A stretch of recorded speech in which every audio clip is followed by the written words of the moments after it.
They just want to be entertaining, which was this is Vosh's exact take. And awesome. Just don't expect me to. Do you know this is literally Vosh's take? Really, about hate videos? Yeah, it is 100% Vosh's take. It's they don't aim to help people; they just exist to own people. That's literally Vosh's take. I'm sure Vosh exists to help people and not to like make money off of whatever dumb shit is going on Twitter that day. I'm sure he exists to help people. I'm sure he is like a shining image. Like literally, you guys know how much good Vosh has done in the world. He's literally saved thousands of African children from starvation. He's literally out here saving everyone. I hope he didn't take the African kids home with him. Okay, I hope. No, I need to go off on this a bit. I hate this delusion that political streamers are like helping the world. It's entertainment. You're not doing anything good. You're just you're literally just like providing stupid popcorn. Yeah, no, I've talked about this a little bit before, but these guys literally jerk their own cocks so hard, thinking that they're like guiding American discourse. Like they think they're the reason why Biden got elected. Could be guiding discourse. I mean, if people actually gave a shit about doing some more local politics and local election stuff and using that audience that they built to try to do that,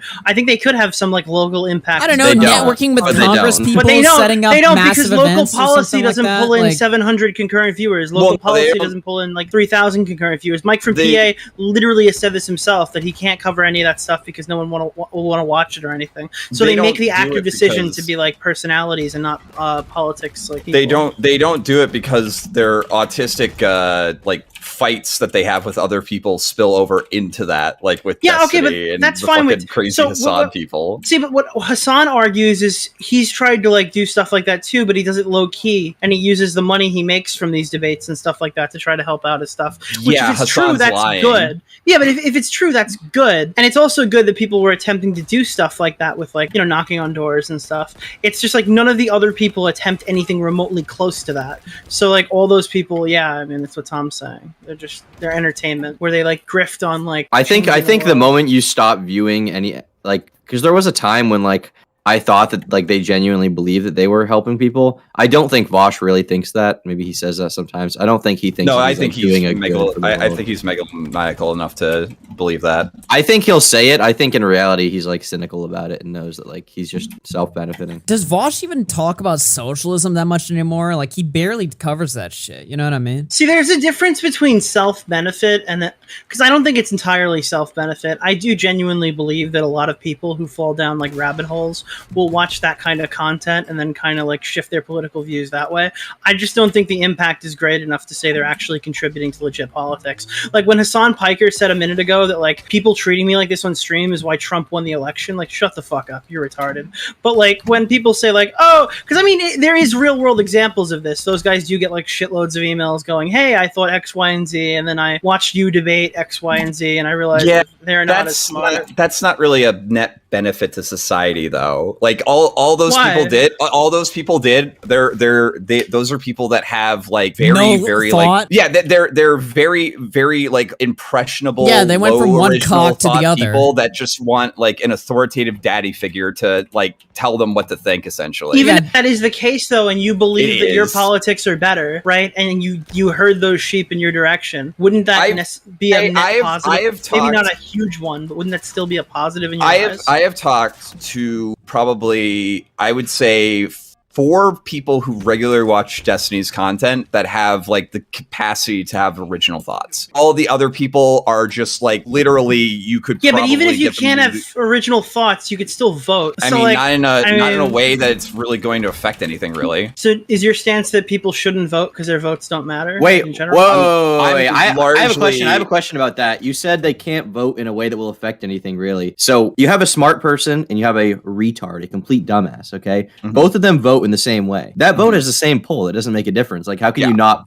like how can one of them not be voting in a way that will make a difference? I don't understand. So one like individual voting really doesn't I don't think matters to this is internet like entertainment, not like local level stuff. So you're getting like a bunch of people voting, but you're getting people voting in even like if it's a smattering where it's not really strategically like important at all. You know what I mean? But like even if we're talking about like wider politics and stuff that's like on like a country level instead of a local level, some of this stuff does drip down, right? Like so if you were voting for Republican candidates previously and now you realize, hey, actually these issues that my local people are going for, they don't actually accurately represent represent me anymore. Couldn't it like trickle down?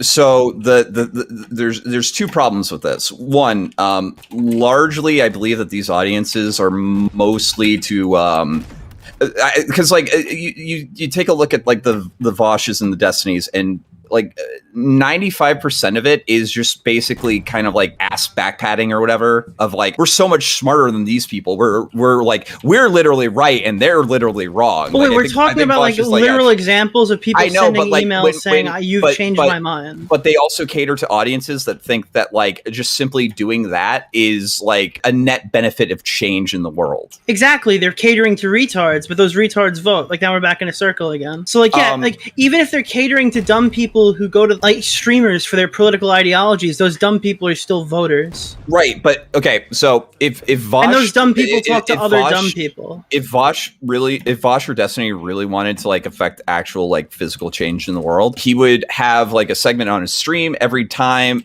like every week or whatever, where he picks somebody who's like actually gone to a local political event or a local like organizing event and has had like an actual tangible like, yeah, we did this and this and this. I think this is the problem with Mike from PA. He says that like I won't cover local stuff because it doesn't pull viewers, and a lot of streamers are in the same thing. And I get that they could do more. I don't think anyone's arguing that. I'm just saying by like impacting people and changing people's viewpoints on certain things, despite whether they're dumb, impressionable or not, I still think that's a net positive. Maybe it's not the net positive that they claim it is, but I mean, I can't see that as a negative or a neutral. It just seems like that's a benefit in some way. The thing is, though, is that I think they also fundamentally know that their audience probably wouldn't be very effective at it, and it would probably have a demoralizing effect when like you only get maybe like 2 or 3 success stories out of like. Do you think that people like Richard Spencer, Milo, Sargon, and like a lot of these new wave media things contributed in any way to the 2016 election? Do you think it got more people involved with voting, got more people politically aware, and got more people involved?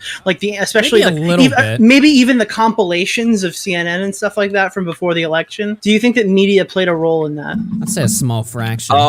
Internet media, like a very, very small benign fraction. I think that's where we disagree. I do not think that Gamergate got us Donald Trump. I think that is a fucking no. I don't think Gamergate did. I know, but I'm saying that people who make that argument have made that argument. I'm not saying you are. I'm just saying contributing factor. I think the internet plays a much lesser effect on the politics than we think it does. I mean, I would agree. Yeah, I would agree.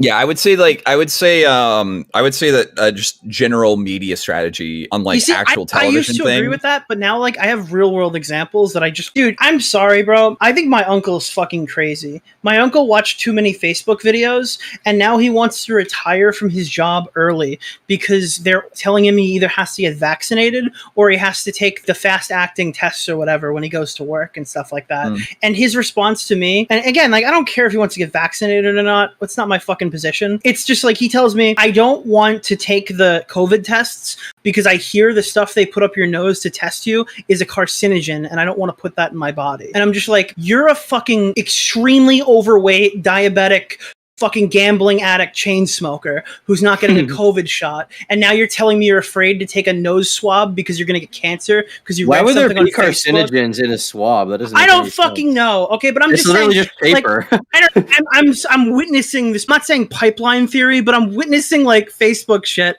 and like actual fucking fake news have an impact. The pipeline theory thing is made by that argument is also like really retarded. People I don't think Sargon made you hate black people. But like, I do think that like algorithms look for information. People look for information, entertainment, especially political stuff that reaffirms their beliefs. No, but dude, there's psychological studies that say that like having somebody repeat your own political opinions is like the same fucking soothing effect as heroin. Yeah, but Flamenco, you have to understand that pipeline theory does have some merit, not intentional. No, it really, not really intentional, doesn't. based off just simple recommender algorithms. If you watch certain content, YouTube's going to send send you similar content. You know what I mean? Like, I don't think it's intentional. I don't think they're trying to make people alt-right, and I don't think Sargon makes you hate black people. But like when people go, oh, I found this content creator, and then I found this content creator, just based off general like content recommending algorithms, that's going to happen. We know that if there's a bias, it's certainly not on the far right, obviously. And all of the content that they're searching out is stuff that already was reinforcing their biases, like 95% of the time. Yeah, but like if there's an alt-right pipeline, there's a Halo pipeline. If there's a fucking alt-right pipeline, there's a YouTube Shorts pipeline. If there's a fucking alt-right pipeline,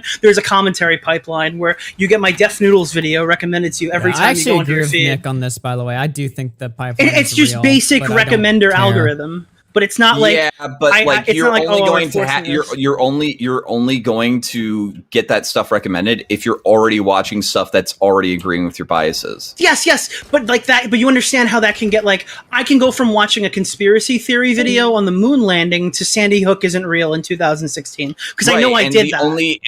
The only reason that you would still keep on watching that is if it's already agreeing with your already existing biases. Like if you're like no, Sandy Hook was definitely real, you get recommended a Sandy Hook video and you take a few minutes to look at it and you're like, nah, Sandy Hook's still real. You stop watching it. Right, you're saying like your existing biases. I think it's much more broad than that because that's what that's how algorithms work. It's not like, oh, you believe Sandy Hook isn't real secretly, that's why you clicked on that video. It's because you like conspiracy theory content, so we're going to send you more of it at like different severity levels or whatever. Because a Sandy Hook video isn't treated differently than like a 9/11 conspiracy theory video or whatever. Again, I would mostly say that like all this stuff, if it's something that's not going to like. Do you ever click on things you don't agree with to watch their perspective on it?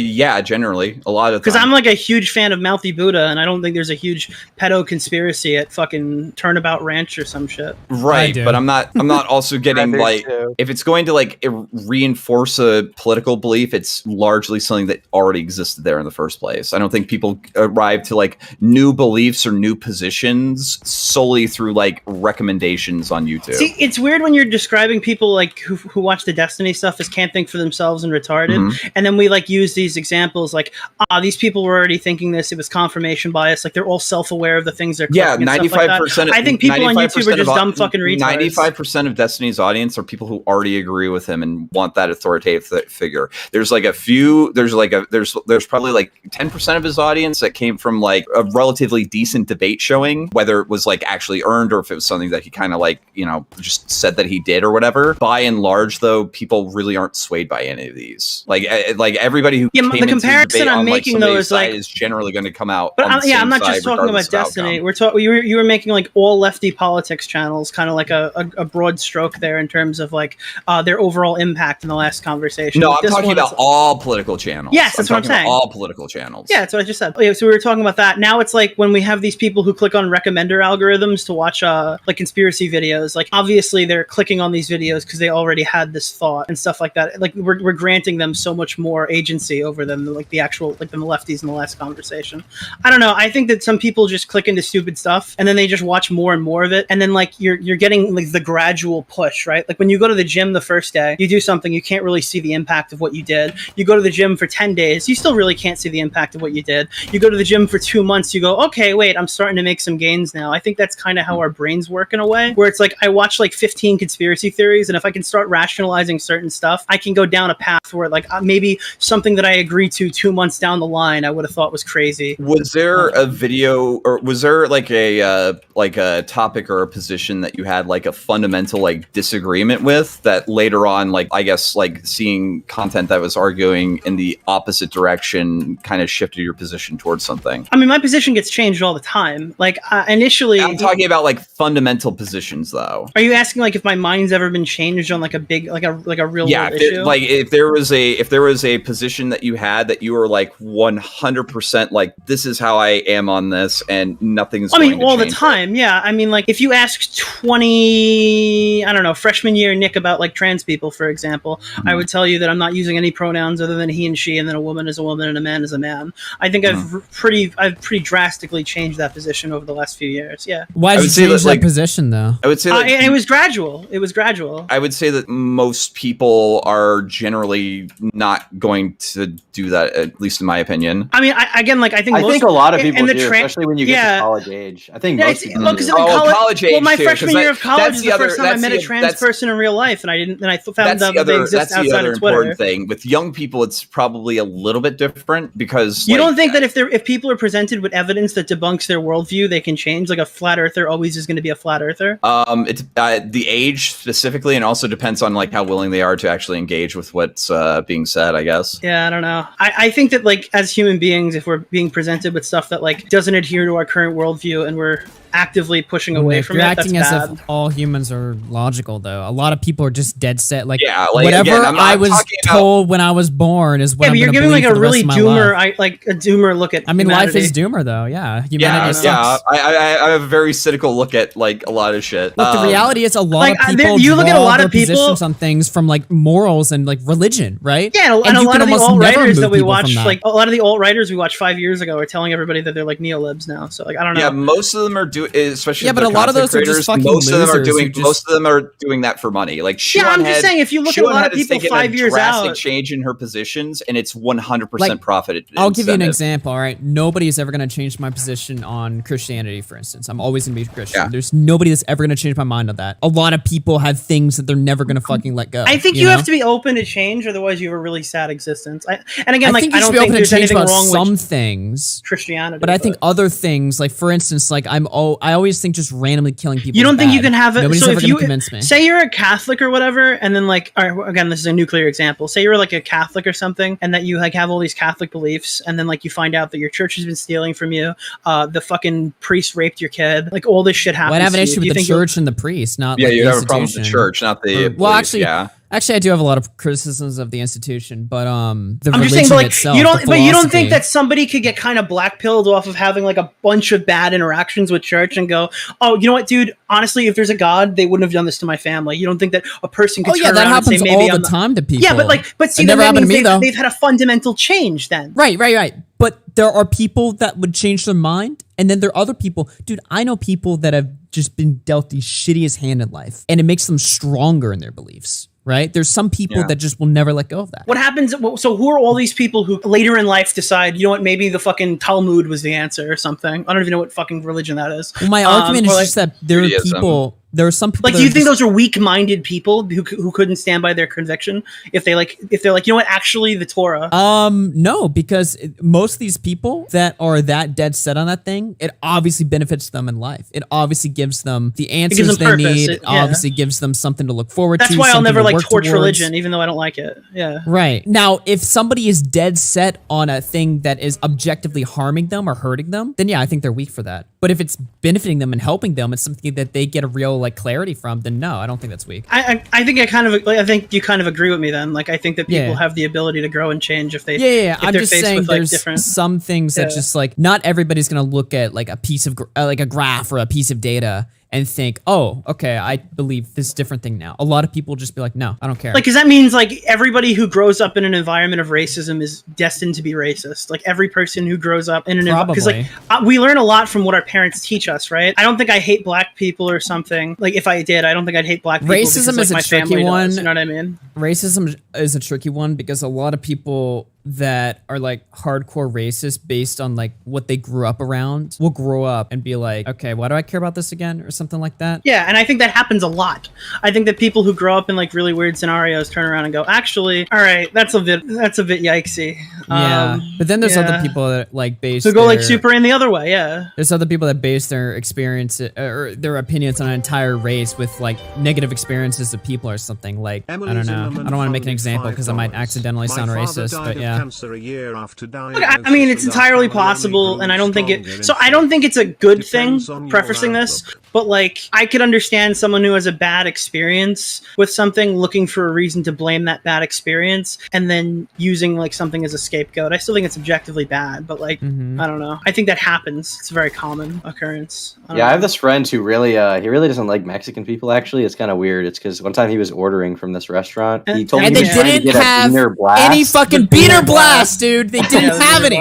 They didn't have beaner blast. and he was just like cussing out this Uber driver, like, "Where's my fucking Beaner Blast?" Oh, what a real dick! The guy does not get paid enough to get yelled at. This Mexican restaurant has a thing called what now? Beaner Blast, bro. Why are y'all so comfortable using this word? I'm not. I'm laughing at the fact that they named the restaurant item Beaner Blast. Yeah, like this is an actual like, Mexican restaurant item. Yeah, man. Yeah. Huh. Yeah, man. They sell freezes or just regular drinks. I get that item on the menu every time I go to Taco Bell. It's so nice. That sounds pretty good, actually, though. I'm not gonna lie. It is. The Beaner Blast. It is a blast. I mean, I love beans, though. Beans are great. Dude, Beaner Blast. It's like somebody that really likes like Hispanic chicks or something. Oh my god. Oh, I fucking blasted all over that. Sorry. I blasted all over that fucking. That's what you call your nut on that one. Oh, gosh damn. That was probably a worse joke. Anyway, Nick, let's talk about racism again. Yeah, sure. What happened to quartering in Willie Mac? Oh yeah, we're watching that video. We're like, let's make sure it's not. Yeah, Tom decided to take us on a whole discussion about like. It was funny because I saw chat being like, Nick always fucking does this, and derails everyone. But you literally derailed the whole conversation. Dude, we were watching this Willie Mac video, and we're like, let's make sure we're in fair use, okay? And then we get into a whole fucking discussion.